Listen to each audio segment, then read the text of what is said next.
I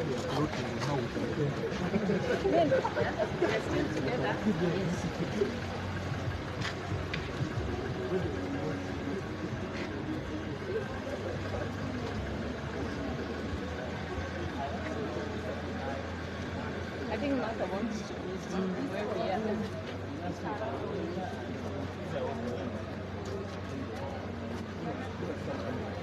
Yeah, I have that's why I'm trying.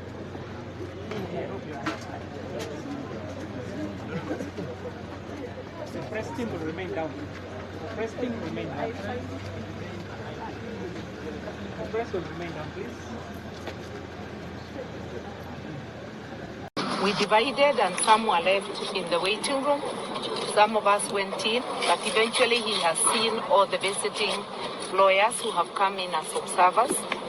And we have agreed that, or rather we have pointed out to him, as of today, the prisons have no valid warrant to be able to continue holding Dr. Chisa Besigye and Obed Lutare, as the court at Makindye did not sit today following the court's ruling. It means the warrant has not been extended for detention. But the commissioner requires, the prisons require the advice of the Attorney General. So there are certain actions to be taken to expedite that, and that's what we are going to do. But we realize that, yes, we need to engage the Attorney General's office. We already were in the process of doing that, but we needed to point out to the prisons that they have no valid warrant to continue remanding our clients. I don't think we have any problem with the prisons, but we all know that any government department relies on the advice of the Attorney General. Our call is to the Attorney General to expedite, because this situation is untenable.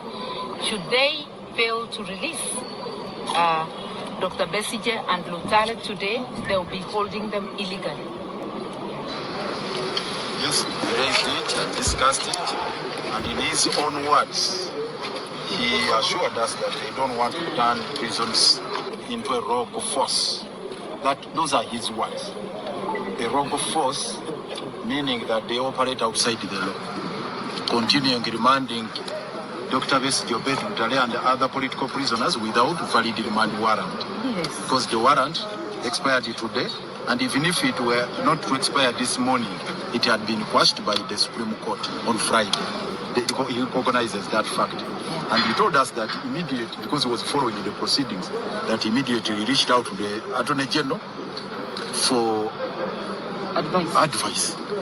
And since then, he has been waiting for that communication from the Attorney General. And as he's seated in the office there, he's waiting for the communication from the Attorney General. And we had to give him that benefit of doubt for today, rather for now, as we also pursue it with the Attorney General. But it can't last for long, because if it is never to come, of course we have to take other measures, and we're already exploring taking other measures. We can't wait for the Attorney General. The Attorney General came and gave his opinion in the court, which was quashed. The Supreme Court rejected the opinion of the Attorney General.